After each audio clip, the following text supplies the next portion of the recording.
Welcome, Drew, to the Wholesome Crypto Podcast. Thank you so much for being with me today. Yeah, thank you, Rudy. It's such a pleasure to be here and to connect with someone who has a very similar view and alignment in the Web3 crypto space. So yeah, thanks so much for having me. Yeah, exactly. And Drew, you are the founder and creator of Crypto Altruism, so helping nonprofits and crypto, and just being uh, someone that is looking out for others in crypto instead of trying to rug everyone else in crypto. So it's nice to have that sense, and I'm excited hmm to learn more about Crypto Altruism. Before we get into that, I still want to know a little bit about Drew and hmm where was Drew before ever even hearing about like Bitcoin or cryptocurrencies? Yeah. So grew up in Canada, in a suburb kind of around Toronto. Really growing up, I was always very interested in the work of change makers, nonprofits, activists, grassroots movements. I thought it was just really like powerful, like seeing people who like dedicated their lives to that work. And so I wanted to get into the nonprofit sector and see if I could support that work. So went to university just for like a liberal arts kind of degree. Actually started working in the higher education space, got a master's of education, worked in a couple of universities and colleges here in the Greater Toronto area, we call it. But then I kind of was reminded of growing up and that I always really wanted to get into the nonprofit space. Mm-hmm. It was something I was really passionate about. I sat on a couple of boards, volunteered for some nonprofits while I was working in the higher ed space, and I decided I was feeling burnt out working in higher education, and I wanted to make that shift. So I got into the nonprofit sector. Worked for a couple different organizations, managed a homeless shelter, managed a halfway house, did some volunteering as well and stuff. And then I found that my skill set was really in things like grant writing and strategic planning and those sorts of things. So I decided during COVID, when there was that great resignation, I was feeling burnt out again. And I think that's kind of a pattern. I really struggled to kind of just stay in one place and make a long term thing out of it until hopefully now in the crypto space. But yeah, feeling a little burnt out, wanting to do something different. I started a consultancy for strategic fundraising, strategic planning work for nonprofits. Worked with dozens of organizations around the world, with everything from securing grant funding to developing strategic plans to developing outreach strategies. And around a few years back, I started learning about crypto as well, which I'm sure we'll dive into. But yeah, that's kind of the lead up to before I started Crypto Altruism. Nice. And did you have like family that was into the same sector as you, or this is kind of just what you were into? Yeah, not really. I mean, my mom was in education growing up, but really it was something different. It's just something that always stuck with me for some reason. I always got really inspired seeing people that, that made their careers and their lives about, making other people's lives better and improving the world. And I wanted to be able to contribute to that, if I could, and to support the work of those individuals. And yeah, so not really. Yeah, it's kind of something, I guess different for me. Was there someone who mentioned Bitcoin to you or cryptocurrency? It's funny because at the beginning of every podcast episode, I ask people like, "What was your aha moment? What got you excited about Yeah. cryptocurrency?" I can't remember how I first learned about it, to be honest, or where I first heard about it. But I didn't really get into it, and probably until about 2018, 2019. Like I had heard Okay. about it before. I since the early 2010s, probably like 2013 or so. I was aware of it, following it, but didn't really get into it until probably around 2018. But yeah, I honestly don't remember how I first heard about it. It's hard to remember too because hmm especially if you're just hearing it through news and like, oh, Bitcoin's up $100, like Yeah. cool. Then back down to $10, okay, expected, and then it back up to $1,000, and you're kind of surprised. And then Yeah, 2018 exactly. comes along, you're like, oh shit, I should have been paying more attention to it. So that Yeah, that's when I you get definitely into missed the it. train from an investment point of view. I think. I mean, hopefully things improve in the future, but yeah. I feel like I've missed every train, so it's okay. That's good. And then you in 2018 you were getting into the crypto space itself. How did you figure out you could link your career experience into crypto? Yeah, and so this is where it got really exciting for me because when I first got into it, like I've been into investing since I was kind of like first able to invest, Hmm. on my own, right? And so I'd always been really interested in the stock market, investing in companies that I felt aligned with my values and stuff like that. Then I came across really started getting into crypto, talking I think with friends and stuff, reading about it, reading about the technology more behind it because I've always been like a super interested in emerging technologies. Yeah. And so I said, I'm just going to throw a little bit in, buy a little bit about, Bitcoin, Ethereum stuff to learn about the space, right? And then as I got into the space, I kind of fell down the rabbit hole, as so many do, and learned about the technology. And then I kind of came across this like community of folks that were like, how can we use this technology for good, right? And so that really started like with crypto philanthropy, seeing different, projects that were donating funds to organizations all over the world, whether it's like an NFT project that was donating a portion of funds, or like a platform like the Giving Block or endowment that, their purpose is to help folks donate crypto to, important causes. And I start to see some really cool use cases. So, crypto philanthropy for one, as nonprofits are really struggling to engage younger donors. The average donor age in the US is 65. So I was like, okay, Oh, this could be a wow. really cool way for nonprofits to connect with younger donors. But then also seeing how blockchain could be used to deliver services, potentially to get emergency finances to folks that are victims of an earthquake or natural disaster, or refugees, or to monitor impact of an organization and report it on chain in real time to funders and donors. So I was like, there's some really cool applications here, right? But as I was trying to communicate this to colleagues and bring people in the space, I was getting a lot of pushback around crypto is just a big Ponzi scheme. It's for criminals. It's all just a bunch of shadowy supercoders in basements. Yeah. That narrative, right? And so there was this kind of disconnect between what the potential was and kind of what the perception was in the space of like traditional impact builders, I guess you could say.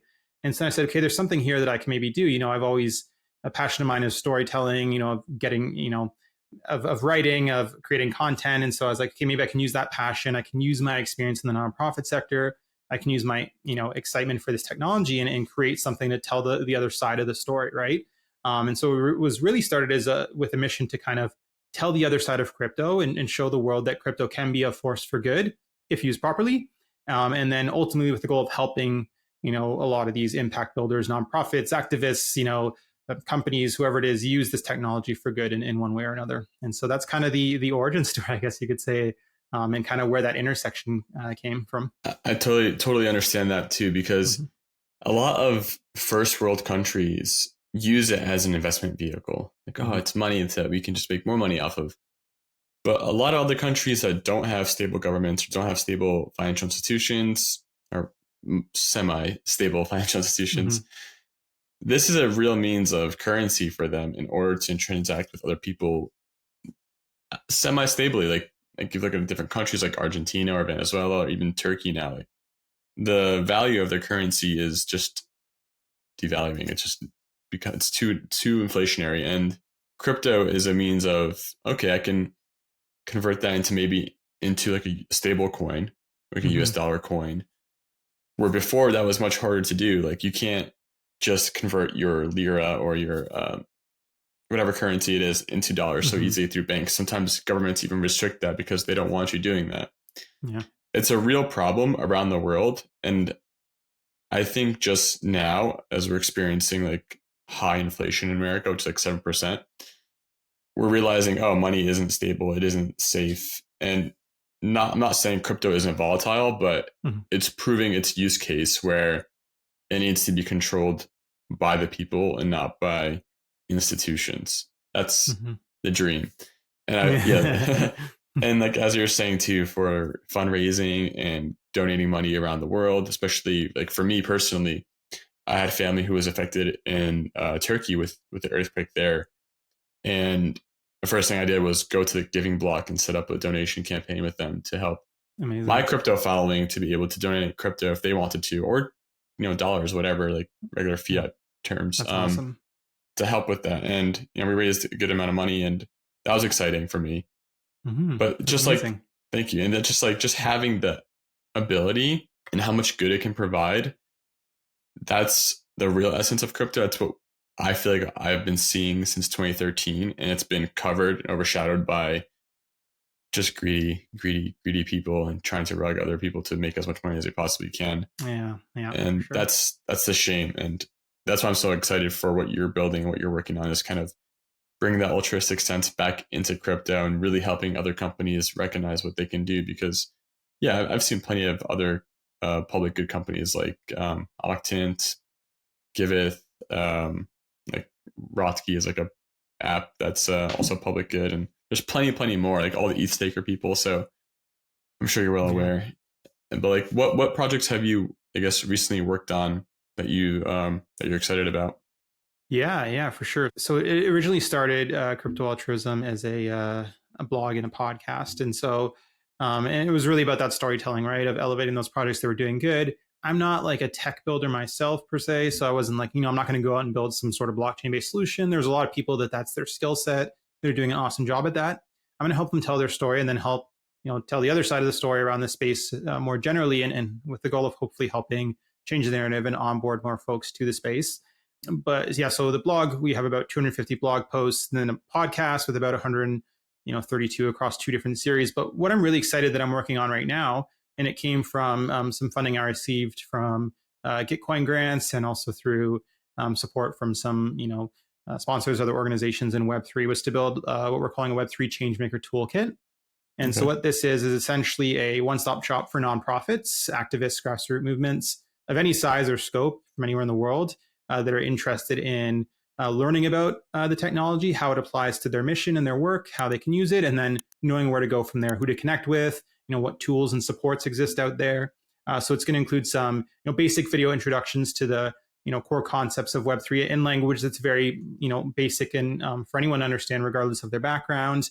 A course on the different use cases in Web3 for social impact lens. So that could be, again, like fundraising, it could be monitoring impact, it could be delivering services, it could be engaging donors with NFTs or metaverse experiences, those sorts of things.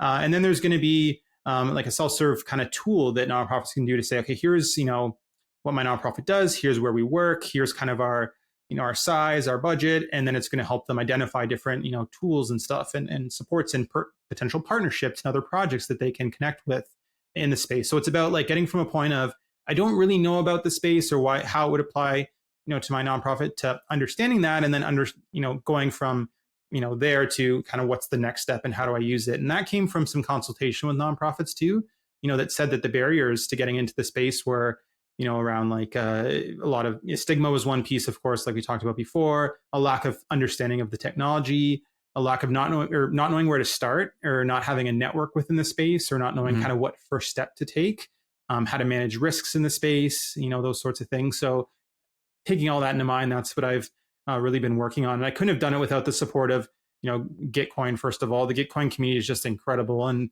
I don't know if you've done a lot of digging into Gitcoin or not, and the work that they do. Yeah, just amazing. They've been so supportive, and from beyond funding, also just folks reaching out to establish partnerships, interested in supporting the work. And the same goes for Endowment's a great organization that's been a great partner as well and has really helped with that too. So really excited for that. And that's something that I've been really putting a lot of work into to really try to get that a beta of that out in the next couple of months. Sure. And yeah, spending so much time, I guess the tough part about being a public good is that it's a lot of work and the reward doesn't come until later.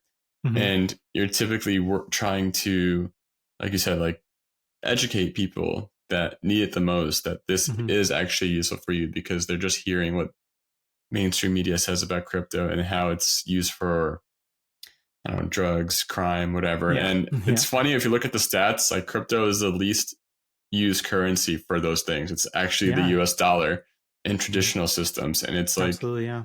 No one points that out. And yeah. in your experience so far, like, working with Crypto Altruism, have you found that has a narrative been changing at all after your years of experience? Have you seen like progress? Yeah, I think the narrative has been changing, and I'm not going to attribute that to the work that I'm doing, at all. I think that there's been a lot of great folks in the space that have really helped shift that narrative, like, those folks like the Giving Block and Endowment that have, helped millions and millions of dollars get to, worthy causes. There's been some really cool, DAOs and other social impact movements, like Gitcoin, for example, that's been really focusing on funding public goods, which has been, really exciting. So that's really helped as well, because so many great projects have been born from that. So I have seen a bit of a shift. I think that, unfortunately, there's also been some headwinds amongst that shift. The challenges that have been around, the downfall of things like FTX and Celsius. FTX and Celsius, so I always get them all mixed up. Some of the rug pulls that have happened, the hacks, the bad actors out there. I think those things have really made people kind of pause and think about, the space a bit. I think it's caused a lot more folks to say, I'm gonna wait to see if things stabilize before I engage. So I think that a lot of great progress has been made. People are starting to see that it's more than just a thing used by scammers or criminals. That it really is a very positive tool that can be used for good. But at the same time, there's still a lot of hesitation because of the bad actors and a lot of the downfalls and challenges that have happened in recent years, right? So I think it's a mix, right? There's been some great progress that's been made, but at the same time, that progress has been hindered by some of the challenges as well in the space. And now that you're focusing more of your time on crypto altruism, more about you and personally, how do you manage your time in such a 24/7 nonstop chattering industry? Yeah, that's a good question. I think it's something that I always struggle with. I've always struggled with, managing my time and also I think my energy. Right. I think this is why I've found that I've in the past burned out. Um, Previously in my different careers I've been in. Struggled with mental health and those sorts of things and finding that balance for sure. And so it's funny because I'm like, I have that, and then coming into the space that's so fast moving, so 24/7, nonstop doesn't maybe seem at the surface level like a great fit. But I think, what I found is that the community is so supportive in Web3 that it's made it, a bit easier, especially the like Web3 social impact kind of Mm-hmm. space. It's growing. There's more folks in that space than I originally thought. There's tons of people that are dedicated to that mission. They also really understand, the importance of, personal regeneration and mindfulness and taking some time for your personal wellness. So I think that that's really helped seeing that community. You always hear that people come for the technology or come for the the financial side of it, but stay for the people, stay for the community. Which I think is certainly true.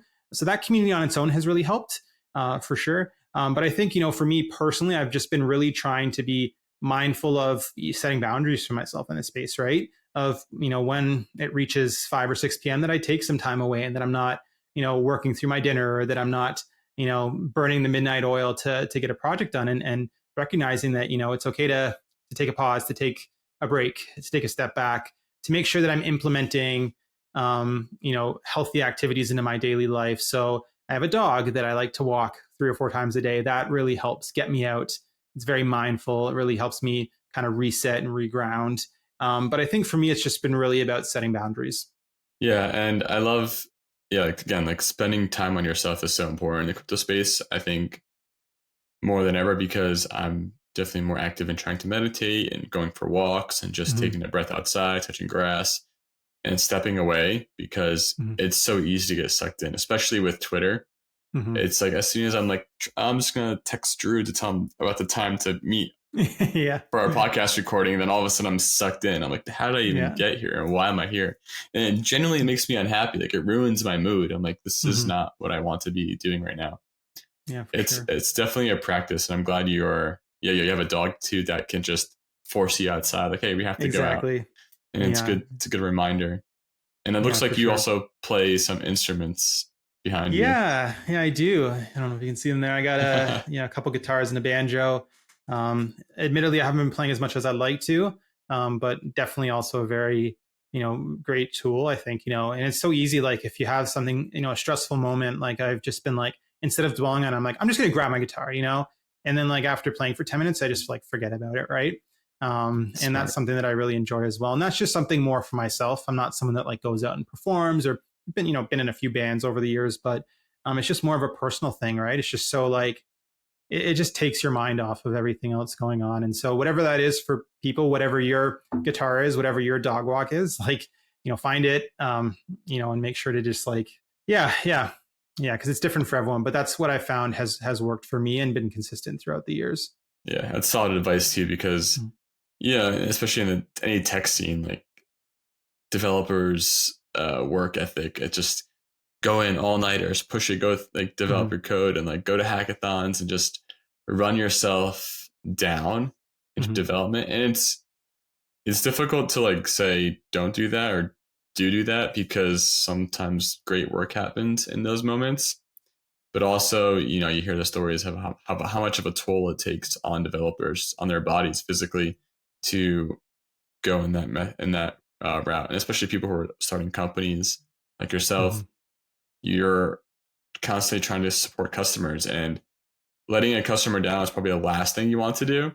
Hmm. And you always want to be as prompt as possible, but it's hard to remind yourself like, no, it's just, there's business hours. It's okay. They can wait. Like, it's not going to be an Yeah. urgent issue. Yeah, absolutely. And I think, for sure. And I think that I've been through, the cycles of burnout before in the past. I know how like, devastating that can be. And that, for me in my career is like going 24/7, like being on call in my job nonstop and always going in at all hours of the night and working till midnight to get something done. And then like you ultimately burn out. And then in the end, like, it hurts everyone, including yourself. Right. And so like, there's some nights where I'm very tempted to just like pull an all nighter and power through something, and it might mean that something's delayed, by a couple of days if I don't, but that's okay because like, if I don't set that boundary, then I'm going to be the one that burns out and then things are going to be delayed for, weeks or months when I have to reset and get back on track. Right. So I think that, I found that, nothing I'm doing is, if it has to wait another day, it's not the end of the world. Right. And that's okay. Mm-hmm. Are you able to detect or give advice on when someone can detect burnout is coming, or like how to stop before it happens?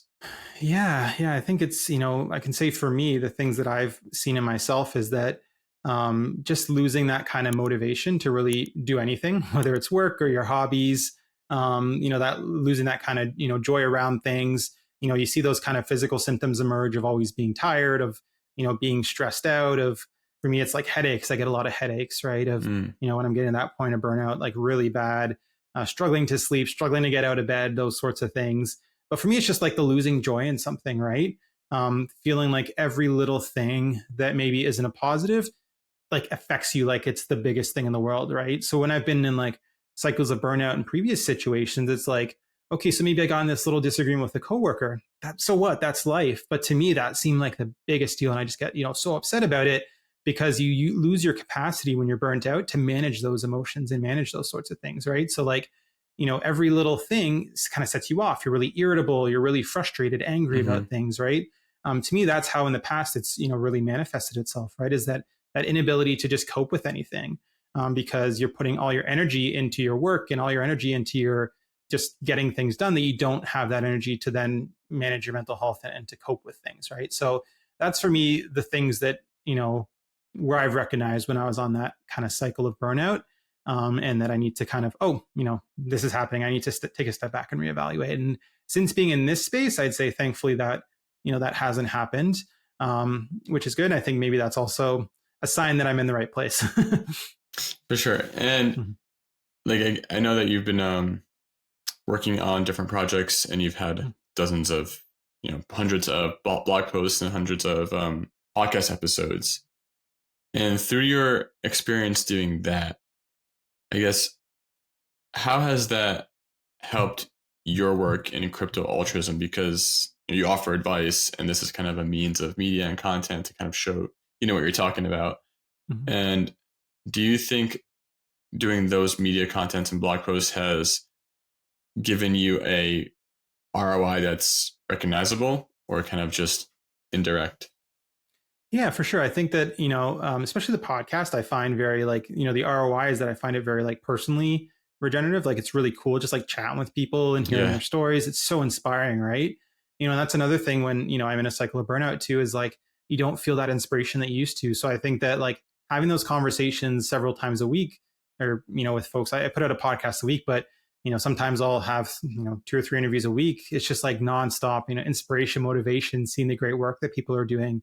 So that's a personal return on investment. I think that, in terms of other return on investment and, the podcast and the blog is, just a great way to connect with people, to form partnerships. I'd say for probably every blog or podcast episode I put out, I have people reaching out to me to be like, hey, here's, how we can work together. Here's how we can support each other.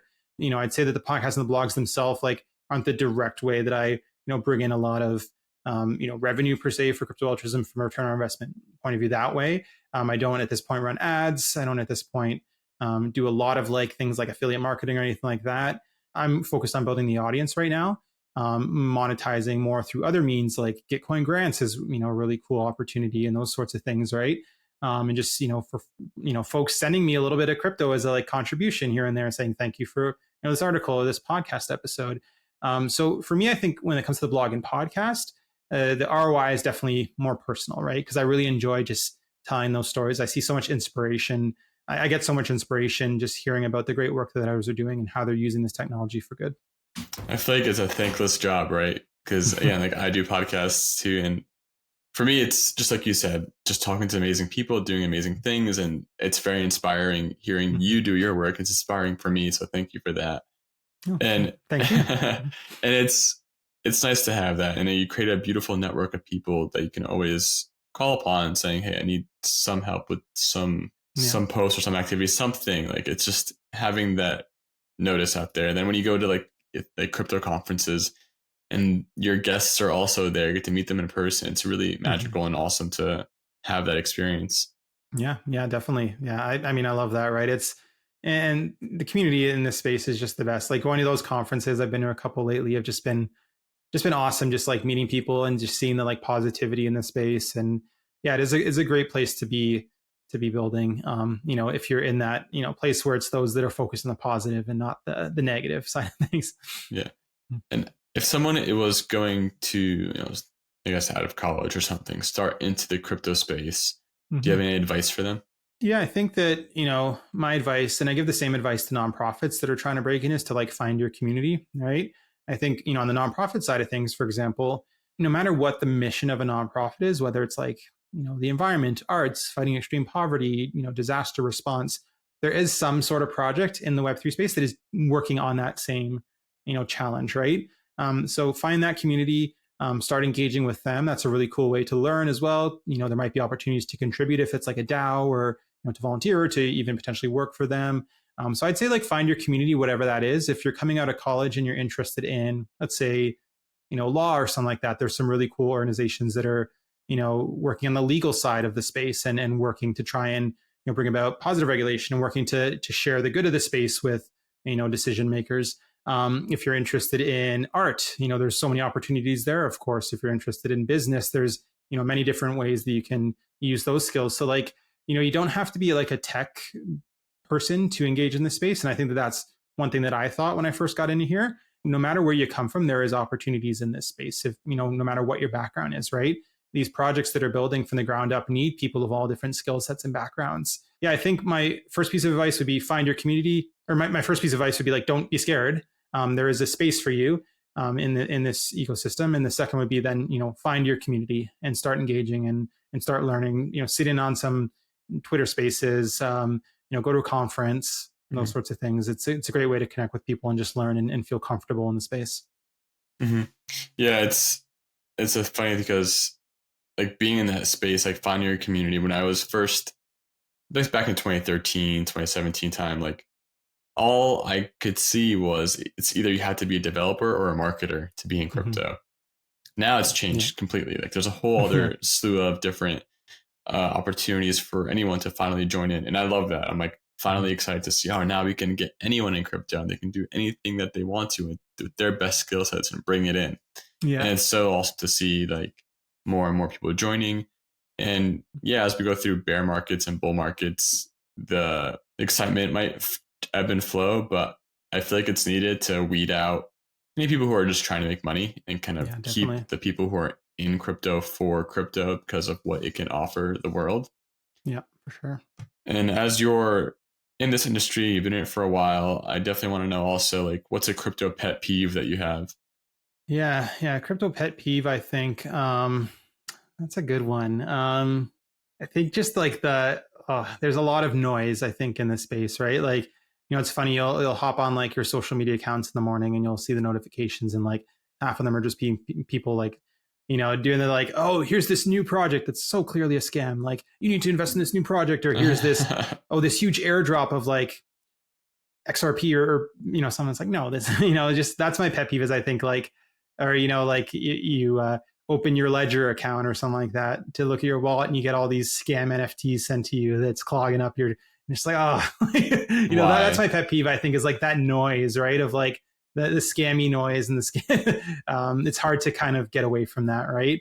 It's hard because it's just like, yeah, it's just in your face, right? So that's, I'd say, would be my pet peeve. And I think that there's a lot of people that are building to try and like get away from that or try to combat that, which is good. And so to combat it, I just focus on the positive, right? Look at the amazing stuff happening in the space. So it's not something that brings me down. It's more of just a little pet peeve annoyance, right? For sure. And I totally understand what you mean, because you get all those like Polygon NFTs that came. Yeah, every day. Every I'm day it just seems like. like, why are you doing this? Like, stop. Yeah. And it's kind of interesting because it's so like apparent and obvious in crypto. Like, oh, look at all this noise. Mm-hmm. But in the real world, we get scam, letters home. We get Oh scam yeah. emails. It's like Mm-hmm. like, there's so much billboards. There's like spam everywhere Yeah. in our lives, Yeah. and we just become used to it and just numb to it. Yeah. But in crypto, it's so apparent because it's new and involves money, so more people are loud about it. Yeah, definitely. I'm interested if there's any awesome protocols who are able to develop a way to filter out spam, and that'd be Yes. awesome because we need that and a lot more of that. Hopefully, like Yeah. awesome like social media protocols like Farcaster Mm-hmm. would find a way to deter bots and spammers from using their platform. I hope so. Yeah. Twitter is not doing so good at that, even though they're trying. Yeah, yeah, not, yeah, for sure. It's tough, right? And so hopefully in time somebody will find a solution. I don't know what that is, but yeah, I'm hopeful. So what does your day look like? A typical day in Drew's life who just woke up? Yeah, yeah. So, as we're talking before, I've kind of really shifted away from my like consultancy work, and that was also like a decision, not for my personal mental health as well. I was finding that I was kind of in that side of things, feeling a little bit of burnout. So mostly my days focused on crypto altruism nowadays, right? And so really get up in the morning. Usually start by working on blog posts, well, social media usually to start.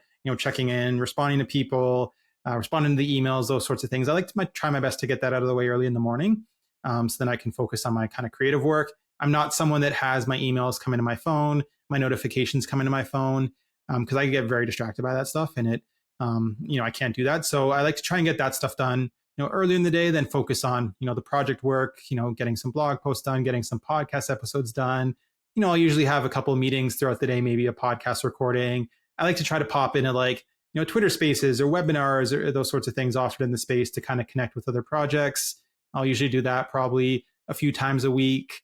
And then, other than that, it's just working on projects. It's working on the website. It's working on the Web3 Changemaker Toolkit. I put in a few hours a day on those things as well. I do really try to stick to like a 8 to 5, I would say, sort of thing. Since I don't have a commute, it's great. I usually, do a workout in the morning, walk the dog, do some meditation, those sorts of things, and then hop right into work. And then I do try to stop at 5 o'clock so I can spend time, with the people I love with and doing things that I love as well. So that's what I would say kind of an average day looks like. There isn't like a specific formula. It really depends. Like some days I'll have nothing on the schedule, which is great. I can just work on, passion projects. Sometimes I'll have, 2 or 3 podcasts lined up in one day.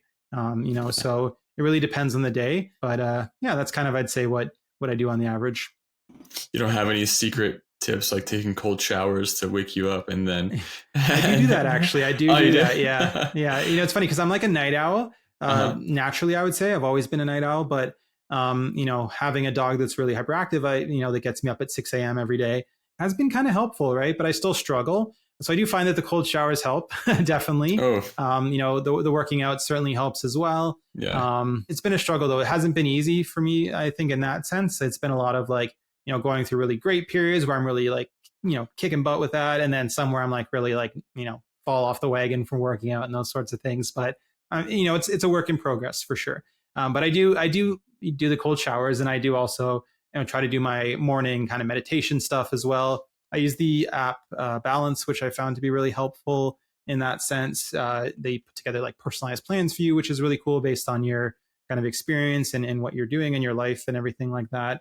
So that's been really helpful. Yeah. And I also find that like just engaging in like those Twitter spaces or listening to podcasts or going to webinars is something that's very rejuvenating in a sense as well. Just kind of connecting with other people. Because I think, if you're working from home, if you're working in this space that's largely digital, that can get lost, that human connection. So trying to find ways to still do that.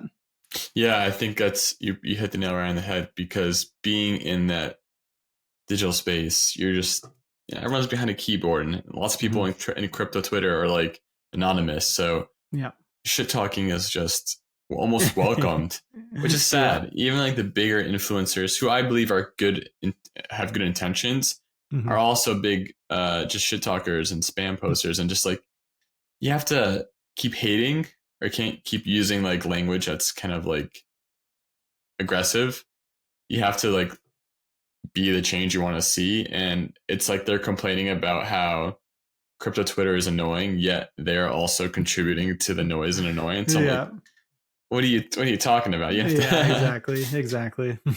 and it's just tough, and everybody wants the same goal, but Mhm. the negativity is so infectious. It's hard to like break through with like altruistic behavior, wholesome behavior, positive Yeah, behavior. definitely. It doesn't get the votes, and the algorithms don't support that. I was thinking of like maybe I should start Farcaster Client, where AI recognizes positive toned I messages like and that. puts that up on the rankings, and anything that's like negative, spammy, just pushes down. Yeah, I like that. That'd be really cool. Something like that, where like, yeah, focuses on amplifying like the positive as opposed to like the thing that's most likely to get the click, Yeah, or yeah, I love that. because it is like it's like one of those things where you're looking at it and you can recognize your mind, just like the whatever chemicals are dumping into it. Like, oh, like I want to read this, even though I know I hate to look at this, or like you see a YouTube thumbnail, like this is not what I want to look at, but for Yeah, some reason your mind's just gravitating towards it. It's yeah, so exactly. it's that's where meditation comes in, where you have to like recognize what's happening and kind of choose your path intentionally. Yeah, But definitely. it's not easy to do. It is not. Yeah. So, are there any specific projects that you are working on or you can share about that you are excited to just explain about for sure? Yeah, yeah. So I mean, for me right now, the big one is definitely the toolkit that I've been working on. That's been really taking up a lot of my time. I'm really trying hard to kind of get that out the door in the next couple of months. I also launched a new podcast series, which is really cool, and this was with No, in partnership with Endowment, which is a great project. I'm going to plug them for a second because I think they're a project that I'm really excited about. Because like, do it. not only are they, it's great that they're like helping make it easier to donate crypto and for nonprofits to accept crypto, but they're also like leveraging things like they're partnering with Gitcoin to have like a really cool matching pool that uses quadratic funding. I'm not sure how familiar you are with quadratic funding or not. Mm-hmm. But for maybe Give those it, listening that aren't as yeah. familiar, yeah, it's like, whereas in like a traditional matching campaign where if you donate like $1, you might get matched $1. This instead allocates more matching funds to the projects that get the most widespread community support in terms of the most unique individuals that support it. And why this is important is because, in traditional matching campaigns, let's say that there's $1 million up for matching, and there's 20 different projects or nonprofits that are in that pool. Somebody could come in and donate $1 million to a project that they're passionate about, and then get all the matching funds, right? Whereas in this new quadratic funding mechanism, what it does is it gives more matching funds to the projects that have the most unique individuals that support it. So it helps democratize it, make it more fair. It can make it so that like somebody who donates $1,000 might get like a $2,000, $3,000 match, but somebody that donates $20 might get a match by like a factor of like 10 or so, right? Like it really depends on like how many people contribute to each project. I go to so there's a project a website called WTF is QF. I think it's WTFisQF.com. So like what the F is QF. That really does a good job of explaining it. But essentially it shifts the power away from like the larger, donors to the smaller donors in a sense by making it so that the projects that have the most widespread community support get the most matching funds. So that was I did a terrible job explaining that. I usually do a better job. Apologize. But they're leveraging that so that any donation that's made through their platform, the quadratic funding algorithm then allocates matching funds to the nonprofits on their platform that receive the most overall individual unique contributions. So it's a really cool system. So big fan of the work that they're doing. But anyways, yeah. So with their support, we launched this new podcast series called the Web3 Nonprofit that is interviewing different nonprofit leaders about how they're using Web3 for good. And so we've put out the first 5 episodes. The next 5 episodes are coming out starting next week, which I'm really excited about. And the first episode is with a great group called the Solar Foundation, which is essentially looking to create kind of like decentralized solar grids in underserved areas, which is really cool. That's something I'm really excited about is that podcast series, the Web3 Nonprofit, the Web3 Changemaker Toolkit, of course, that I'm working on. I'm also participating in a couple of grant rounds through Gitcoin and through Optimism as well. I'm a huge fan of like those. it's so cool just seeing like people come together, like build community around that, support one another, uplift different projects. So I'm a huge fan and supporter of Gitcoin. So that's a project I'm really passionate about. So for folks listening in, that's a great thing to look into, especially if you're a public good builder in Web3. Some really cool opportunities there to build community and get funding, as well as Optimism's retro public goods funding program, which is a really cool way to retroactively reward public good funders too. So those are a couple of projects that I'm really excited about. It's not ones that I'm working on, but ones that I think are really cool and really exciting, and doing some groundbreaking work to make sure that funding is getting to these public goods projects in the space. That's amazing. And yeah, like you said, it's just so nice to see so many amazing projects building and helping out other public goods. Like Gitcoin did it well. It's the most recognizable name in helping out fund public good projects, and a lot of other companies are on board with that. I think ClearFund is one of them too. Yeah, definitely. They're really Giveth good. also does quadratic Giveth, funding as well. Yeah, and Octane is new from Golem doing that too. So it's becoming more popular, and that's amazing. Like it's not like fading away, which I was so worried about with Bitcoin. I was like, oh, it's gonna fade away. Is that shell conspiracy going to like make it go away? But like no, it's all good. Like they're going to continue building, developing. Companies will continue to need them and be great, and they're definitely grateful for what they're offering. So it's a very exciting future for all that. And one of the last questions I wanted to ask you too was, what is your favorite wholesome crypto moment? So something in the crypto industry that's made you feel good, proud to be in part of it, and excited. For me, I think my wholesome moment for sure was, I think, participating in Gitcoin as a grantee. I think participating in my first round was the Gitcoin beta round, I think about 6 months or so ago. It was very wholesome to me because I went in, I was a lot smaller as an organization at the time. Crypto Altruism didn't have as much of a following, didn't have as much of an impact. And so I went into that saying, this is, maybe this is a way I can raise funds or some, let's see, maybe it'll help me build a sustainable business from it. But what was really the most wholesome experience from that was the community around it. There was folks that created a 24/7 Twitter space for the whole duration of that, called Gitcoin Radio, that was all run by volunteers that were participating in Gitcoin, that each took like hour slots every day. And it was just a place for people to come and chat about their work and to uplift projects they were passionate about. It was also just really seeing everyone step up and support one another and uplift one another. And it's like that spirit of like collaboration over competition in Web3 that to me is so wholesome as well, right? So I think like participating in my first Gitcoin granting round was to me probably the most recent wholesome moment. Just seeing the community come together, support not only my work, but one another, and uplift each other, and just build community and engage in really cool dialogue about the power of this technology. So yeah, really, really exciting stuff. That's awesome. And I love that because I wish there was more noise for wholesomeness and just more noise on people supporting each other. I feel like there's a lot of subtlety in that, and a lot of people recognize that, but it's not the crowd pleaser for some reason. And I hope it does become that one day.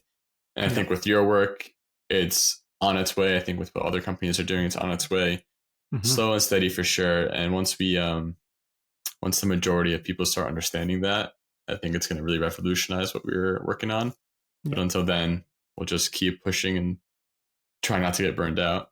Yes, exactly. It's a challenge, but and we're all learning together too. And I say to folks too that like, they're trying to like break into the space or learn or find that balance, is that like we're all doing it together. Like everyone here is relatively new because it's a new space, right? So nobody's really like unless you're like Vitalik or Satoshi, or nobody's really an expert, right? In this space, we're all kind of still learning and growing. I wouldn't call myself an expert. I'm still learning and growing. I'm still relatively new to this space. So, it's easy to have that feeling of imposter syndrome. And that can also make folks feel burnt out or so don't feel that. Recognize that we're all learning. We're all figuring this out together.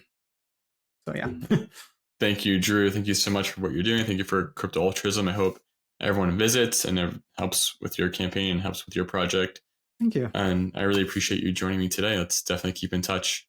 Yes, please. Let's keep the conversation going. I definitely have to have you on my podcast at some point too in the near future. Nice. So thank you so much, Rudy, for having me. It's been a pleasure being here. Thank you.